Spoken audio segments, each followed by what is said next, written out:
Hello student, very good morning. Myself Avinath Tiwari from St. Xavier High School, Sidhuapar, Padalganj. And today I am going to start class 7 SST Geography 8 chapter which is Human Environment. तो student हमने last video में इस chapter में settlement, rural settlements, urban settlements, इसमें आपने transport के बारे में, रोडवेज़, रेलवे के वगैरह बारे में आपने डिटेल में स्टडी किया था। आज हम लोग पेज नंबर 156 पे वेस्टर्न यूरोप और ईस्टर्न सेंट्रल यूएसए की बात करेंगे और वाटरवेज़ वगैरह कुछ इम्पोर्टेंट टॉपिक के बारे में डिस्कशन स्टार्ट करेंगे। तो जैसा कि अभी हम रेलवे के बारे में बात कर रहे थे, वेस्टर्न यूरोप और ईस्टर्न सेंट्रल यूएसए ये दोनों ही सबसे डेंजरस नेटवर्क है रेलवे का। ऐसा क्यों है? This is because these are the most heavily industrialised region of the world with high rate of economic development and large number of urban centres. ऐसा इसलिए है क्योंकि यहाँ पे शहरी सेंटर्स कह लें, अर्बन सेंटर्स बहुत ज़्यादा हैं, इकोनॉमिक डेवलपमेंट भी यहाँ काफ़ी है, इंडस्ट्री भी ढेर सारी यहीं पे है, इसलिए ये एरिया सबसे डेंजरस नेटवर्क रेलवे का कहलाता है।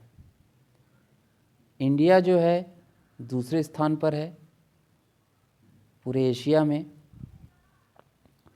The northern plain with their level land, high population density, rich agriculture, large number of industries have the maximum concentration of railway lines in the country. India जो है पूरे Asia में दूसरे स्थान पे रेलवे का नेटवर्क है।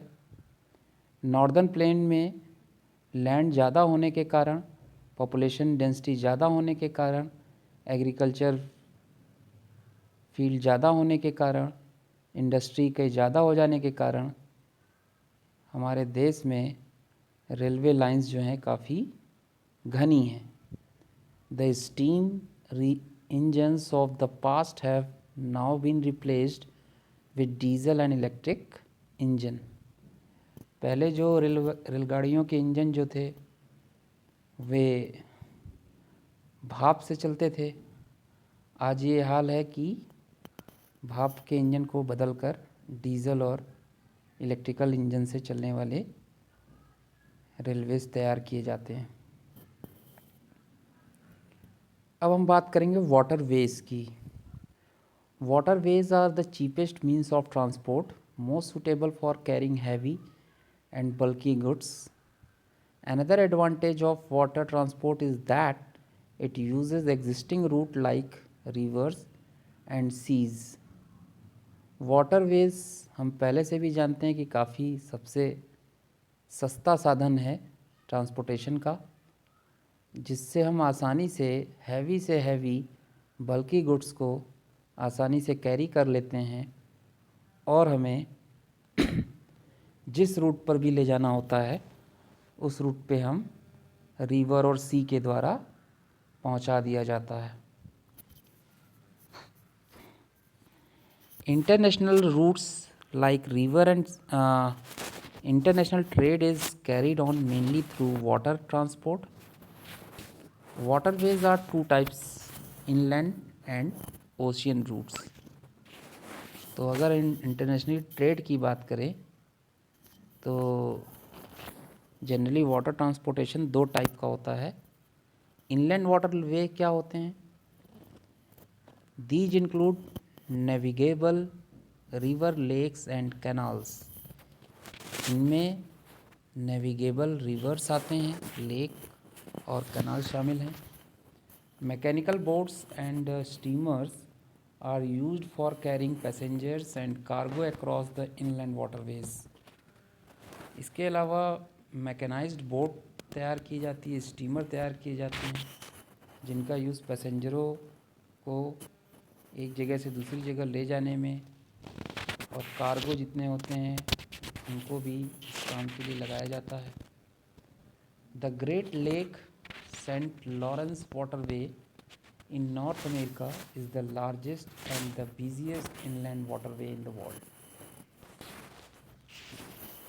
इनलैंड वाटरवे में पूरे दुनिया में सबसे बिजीएस्ट अगर हम बताएं तो नॉर्थ अमेरिका में ग्रेट लेक जिसका नाम है सेंट लॉरेंस वाटरवे ये स्थित है। The Rhine is the most important waterways in Europe में राइन है। The lower course of the Nile is an important waterway in Africa। और सबसे लोअर की बात करें तो नील है जो कि अफ्रीका में है। और एशिया में गंगा ब्रह्मपुत्र सबसे इम्पोर्टेंट इनलैंड वाटरवेज शामिल है।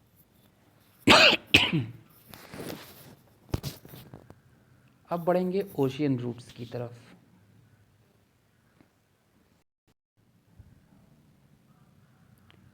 ओशियन रूट्स में ocean transport is the cheapest means of carrying heavy and bulky goods from one continent to another.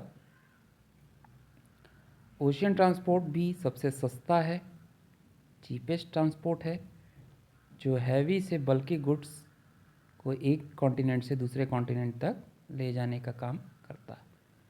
International trade is the largely dependent on the ocean route. The important ocean routes are the northern Atlantic route.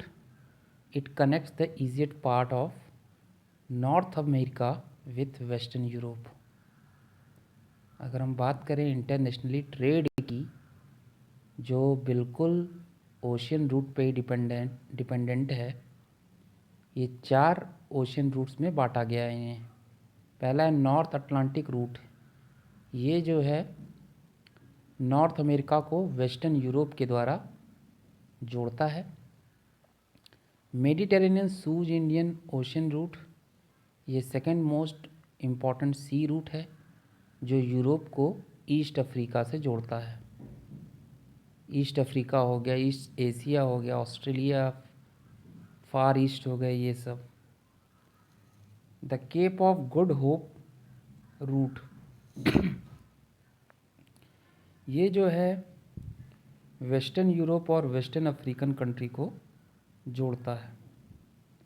Panama canal root, ये जो है Atlantic को Pacific ocean से जोड़ता है। South Atlantic root, ये जो है वेस्टर्न यूरोप को eastern part of south America से जोड़ने का कार्य करता है। बढ़ते हैं नेक्स्ट पेज पे। Some of the important part of the world are New York, Los Angeles, London, Rio de Janeiro, Cape Town, Mumbai, Tokyo and Hong Kong.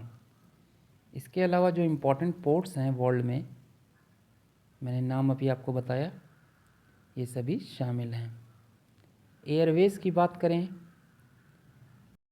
तो they provide the fastest means of transport although it is the most expensive। Airways तो सबसे fastest transportation है ही, but ये काफ़ी महंगा भी है। It depend greatly on whether condition, लेकिन इसमें कंडीशन भी होते हैं जैसे स्टॉर्म है, रेन है, फॉग है, ये सभी क्या करते हैं, एयर ट्रेवल में रुकावट पैदा करते हैं। For remote areas and inaccessible areas however airways are the best mode of transport. ये ऐसे एरिया के लिए भी अच्छा होता है जहाँ पे ट्रेनें नहीं हैं और भी कोई ट्रांसपोर्टेशन के साधन नहीं हैं। The major cities of the world are connected through air routes. अगर दुनिया का सबसे मेजर सिटी अगर देखा जाए कनेक्ट है तो वो है एयर रूट से ही। Domestic airways ply within the boundary of a country while international airways carry passenger and cargo to other countries. Domestic airways है वो केवल बॉर्डर के अंदर ही, देश के बॉर्डर के अंदर ही रहते हैं, जबकि इंटरनेशनल वो बाहर से भी पैसेंजर को लाने ले जाने का काम करते हैं। Greatest volume of air traffic is found in the USA, followed by the western European country like UK, France, Germany. अगर हम एयर ट्रैफिक की बात करें तो सबसे ज़्यादा वॉल्यूम जो है वो यूएसए में है, पाया जाता है। उसके बाद वेस्टर्न यूरोप के कंट्री हैं कुछ, जैसे यूके हो गए, फ्रांस हो गए, जर्मनी हो गया, रशिया हो गया, India, Japan, Australia, south Africa, Brazil. ये सभी डोमेस्टिक और इंटरनेशनल एयर रूट्स दोनों में ही शामिल हैं। Some of the important international airports of the world are located in New York, Chicago, Washington DC, Los Angeles, London, Paris, Berlin, Rome, Moscow, Rio de Janeiro, Cairo, Tokyo, Singapore, Delhi and Mumbai। इसके अलावा कुछ international airport के बारे में हमने आपको बताया।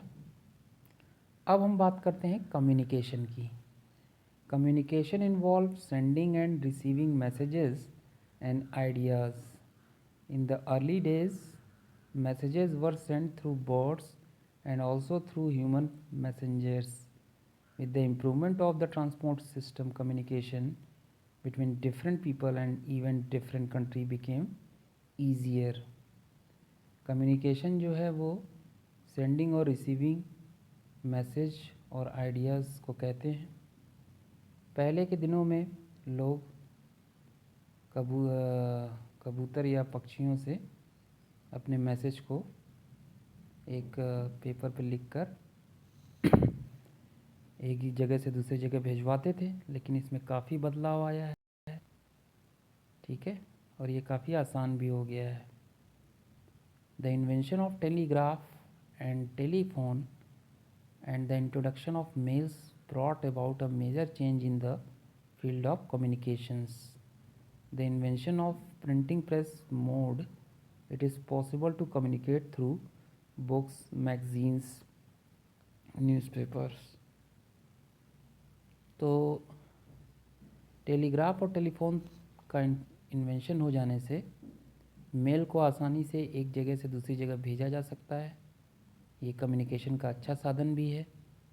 इसके अलावा मैगज़ीन, बुक्स ये वगैरह में ऐड निकलवा कर भी हम लोगों को मैसेज भेज सकते हैं। The development of radio and television help in communicating with many people simultaneously. They provide information, education, international entertainment, all those the audio visual media. The most recent development have been the use of satellites and radars. तो ये सब चीज़ें जो हैं television और radio, इससे भी हम एक ही समय पे कई व्यक्तियों को मैसेज भेज सकते हैं, चाहे वो इंटरटेनमेंट की हो या एजुकेशन की हो, इन्फॉर्मेशन हो, कोई ऑडियो विजुअल। मतलब अब तो ये हो गया है कि लोगों को देख कर भी आप अपनी बातें कर सकते हैं। सैटेलाइट और रडार के आ जाने से इसका असर और अच्छा पड़ा है, जिनमें introduction of computer has revolutionised the communication system. Email can send message instantly through a computer. The internet is a source of information on almost any topic. Communication is two types, personal and mass communication. Personal communication का use दो लोगों के बीच होता है या कुछ लोगों के बीच। इसका मतलब है पर्सनल कम्युनिकेशन हम post office, telegraph, teleprinter, telephone, fax, email के माध्यम से कर सकते हैं। जबकि मास कम्युनिकेशन का मतलब communication with several people at a time, एक ही समय पे ढेर सारे लोगों से बातचीत करना मास कम्युनिकेशन कहलाता है। The means of mass communication include books, magazine, newspaper, radio, television, film वगैरह शामिल है। The world has today become small place distance had